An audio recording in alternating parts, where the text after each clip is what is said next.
1 मार्च 2026 से पहली जो बड़ी खुशखबरी है करोड़ों माताओं बहनों के लिए आ रही है। यूपी में पिछले साल की तरह इस बार भी योगी सरकार होली पर फ्री एलपीजी गैस सिलेंडर की सौगात देने जा रही है।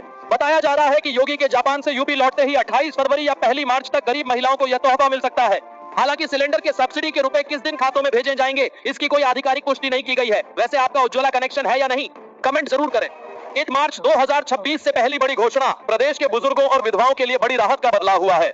होली के त्योहार को देखते हुए प्रशासन ने फैसला लिया है कि समाज कल्याण विभाग द्वारा दी जाने वाली वृद्धावस्था और विधवा पेंशन की किस्त समय से पहले जारी कर दी जाएगी। प्रयागराज समेत पूरे प्रदेश में लाभार्थियों के खातों में होली 3 मार्च से पहले ही पेंशन की रकम भेजने का नियम बनाया गया है। यह बदलाव केवल मार्च महीने के लिए विशेष रूप से प्रभावी है ताकि जरूरतमंद त्योहार अच्छे से मना सके। 1 मार्च 2026 से अगला बड़ा बदलाव, यूपी के सरकारी कर्मचारियों और पेंशन भोगियों के लिए वेतन वितरण का नियम बदल गया है। होली का त्योहार नजदीक होने के कारण सरकार ने मार्च महीने का वेतन और पेंशन होली से पहले ही देने का निर्देश जारी किया है। वित्त विभाग के अनुसार सभी कोषागारों को आदेश दिया गया है कि वे त्योहार से पूर्व भुगतान सुनिश्चित करें। सामान्यतः वेतन महीने के अंत या अगले महीने की शुरुआत में मिलता है, लेकिन इसी खाते में पैसा आ जाएगा। वहीं अगला नया नियम जो 1 मार्च से लागू हो रहा है वो पंचायत चुनाव की आहट के बीच एक सख्त नियम लागू हो गया है। अब वे ग्राम प्रधान चुनाव नहीं लड़ पाएंगे जिन्होंने अपने कार्यकाल का ऑडिट नहीं कराया है।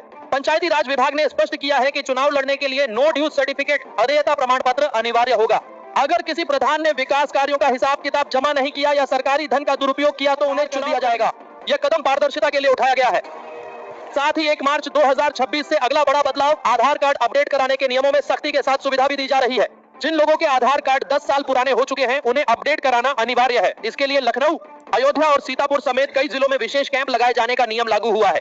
आप 8 मार्च से इन केंद्रों पर जाकर अपने पते और पहचान के दस्तावेज अपडेट करवा सकते हैं। अगर आपने अभी तक अपना आधार अपडेट नहीं कराया है तो सरकारी योजनाओं का लाभ लेने में दिक्कत आ सकती है।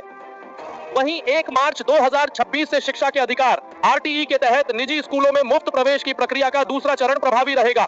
अगर आप अपने बच्चों को बड़े प्राइवेट स्कूलों में मुफ्त पढ़ाना चाहते हैं तो ऑनलाइन आवेदन की प्रक्रिया शुरू हो चुकी है। इस चरण में आवेदन शुरू हो चुका है। अभिभावकों को आधिकारिक पोर्टल पर जाकर रजिस्ट्रेशन करना होगा। लॉटरी सिस्टम के जरिए गरीब और वंचित वर्ग के बच्चों को स्कूलों में सीटें आवंटित की जाएंगी। वहीं मार्च 2026 में होली के त्योहार की तिथियों और मुहूर्त के नियम प्रभावी होंगे। ज्योतिषाचार्यों के मुताबिक इस बार होलिका दहन पर भद्रा और चंद्र ग्रहण का साया रहेगा, इसलिए होलिका दहन 2 मार्च को होगा। जबकि भद्रा और चंद्र ग्रहण लगने की वजह से 3 मार्च को होली नहीं खेली जाएगी। 4 मार्च को होली खेलना शुभ माना जा रहा है। इस साल का पहला चंद्र ग्रहण भी 3 मार्च को ही पड़ रहा है। यह एक ग्रस्तोदय चंद्र ग्रहण होगा जो भारत के कुछ हिस्सों में दिखेगा। साथ ही 1 मार्च 2026 से उत्तर प्रदेश में आगामी जनगणना 2027 के लिए नई डिजिटल प्रक्रिया की तैयारी के नियम लागू हो रहे हैं। अब जनगणना पूरी तरह से डिजिटल होगी, जिसके लिए कर्मचारियों को ट्रेनिंग दी जा रही है।